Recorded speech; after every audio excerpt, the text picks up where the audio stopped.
Saudara Menteri Koordinator Bidang Hukum Hak Asasi Manusia, Imigrasi dan Pemasyarakatan Yusril Izzah Mahendra memastikan rancangan Undang-Undang Perampasan Aset masuk dalam daftar program legislasi nasional Prolegnas Prioritas 2025-2026. Yusril mengatakan telah menerima laporan dari Menteri Hukum Supratman Andi Aktas bahwa rapat revisi Prolegnas menyepakati RUU ini sebagai salah satu prioritas.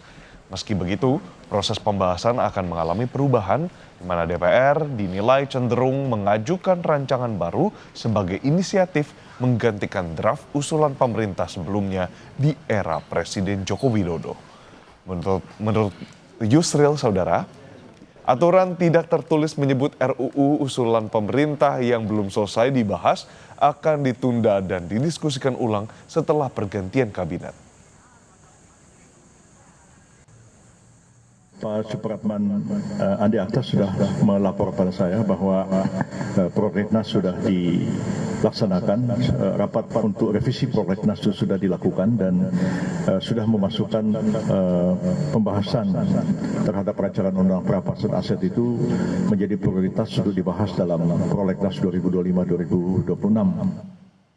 Saudara, lebih dari 1 dekade, rancangan Undang-Undang Perampasan Aset untuk mengurangi korupsi tak kunjung disahkan. RUU Perampasan Aset kembali mengemuka setelah pada akhir Agustus kemarin, masyarakat melayangkan tuntutan yang disebut dalam 17+8 tuntutan rakyat.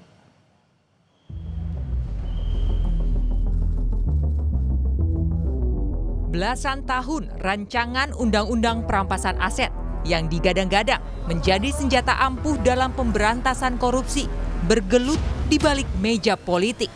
Bolak-balik masuk keluar Prolegnas, tapi tak kunjung mendapat payung hukum yang jelas.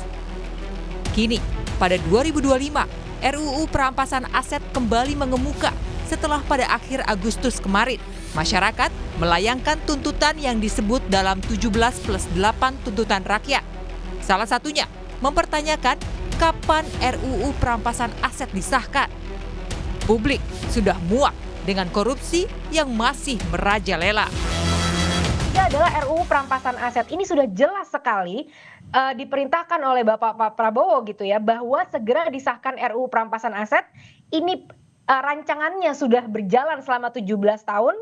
Nah, kalau bisa ini juga cepat-cepat untuk segera difinalisasikan. Apa yang masih kurang, apa yang masih lemah, segera difinalisasikan, segera Bang. Karena ini salah satu yang saya lihat juga ya, banyak disampaikan oleh segala lapisan masyarakat karena kita memang benar-benar sudah muak sekali dengan adanya korupsi di negara kita. Jadi RUU Perampasan Aset ini adalah salah satu tuntutan jangka 1 tahun yang kami juga rasa perlu holistik ya dilihat. Jadi sebagai rancangan undang-undang memang dia berpotensi bermata pisau 2 gitu, dimana kalau kita tidak memiliki proses hukum yang kuat, yang independen, kita tidak punya KPK yang independen, undang-undang tipikor yang juga harus diperkuat gitu ya, diperjelas, diperbarui supaya tidak karet, maka sebenarnya undang-undang ini tidak bisa diburu-burukan juga gitu ya. Jadi harus memastikan bahwa ini holistik gitu ya dalam pelaksanaannya.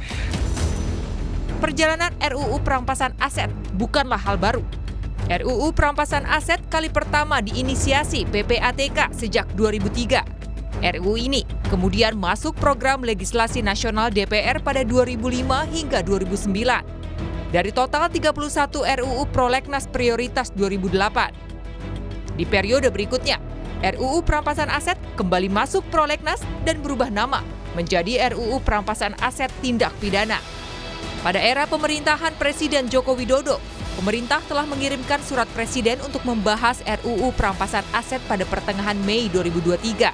Akan tetapi, hingga masa jabatan DPR periode 2019 hingga 2024 berakhir, surat presiden tidak ditindaklanjuti ke pembahasan RUU. Bergulir dalam berbagai periode legislasi, RUU Perampasan Aset terus terhambat. Baru pada September 2025, DPR melalui Badan Legislasi memutuskan secara resmi mengusulkan RUU Perampasan Aset masuk dalam Prolegnas Prioritas 2025 sebagai inisiatif DPR dan akan dibahas di Komisi 3 DPR.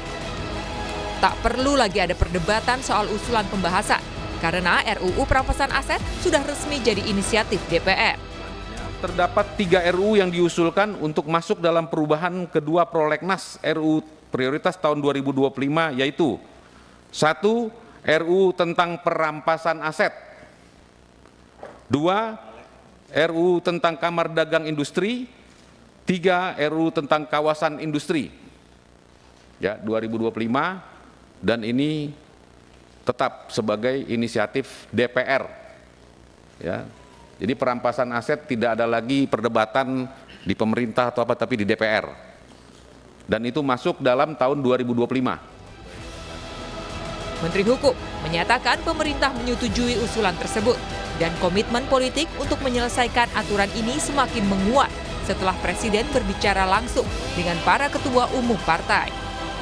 Sehingga pemerintah tinggal menunggu hasil penyusunannya, kemudian nanti dikirim, Presiden akan memberikan surprise. Kita tunggu dulu ya, yang penting keputusan politiknya hari ini lewat Pak Ketua dan teman-teman di Balik sudah jelas tahun ini Undang-Undang Perampasan Aset sudah masuk di tahun 2020. Kan Presiden sudah bertemu dengan ketua-ketua umum partai politik, dan yang kedua juga hari ini menandakan ada keputusan yang diambil, itu artinya pembicaraan ini sudah dilakukan secara baik ya, dan kita tunggu proses politiknya itu ada di DPR. Dalam berbagai kesempatan, Presiden Prabowo Subianto menegaskan komitmennya untuk mengambil alih semua aset negara yang dicuri atau diperoleh melalui korupsi. Ia bahkan menjanjikan akan memiskinkan koruptor dan menarik semua aset negara dari para malik uang rakyat. Saudara-saudara, dalam rangka juga pemberantasan korupsi, saya mendukung Undang-Undang Perampasan Aset, saya mendukung. Enak aja, udah nyolong, nggak mau kembalikan aset, gue tarik aja deh itu. Setuju? Tetapi, apakah janji politik dan retorika Presiden ini bisa diterjemahkan menjadi undang-undang yang efektif? Meski janji tersebut memberi harapan, jika RUU Perampasan Aset benar-benar dirancang dengan serius dan memiliki daya paksa, koruptor tak lagi bisa bersembunyi di balik kerumitan hukum maupun kelemahan penegakan hukum. RUU Perampasan Aset bisa dianggap senjata revolusioner dalam pemberantas korupsi. Ya, menurut saya sangat penting, makanya saya sebutkan bahwa RUU Perampasan Aset itu adalah langkah revolusioner dalam rangka salah satunya upaya pemberantasan korupsi. Meskipun di dalamnya itu bukan hanya soal korupsi saja, tapi terhadap semua tindak pidana. Gitu. Jadi ini merupakan hal yang perlu diatensi. Kemunculan kembali RUU Perampasan Aset ini tidak lepas dari kritikan. Pusat Kajian Anti Korupsi Universitas Gadjah Mada lewat peneliti Zainur Rohman memberikan alarm keras. Jangan sampai RUU ini hanya menjadi undang-undang yang bisa disalahgunakan.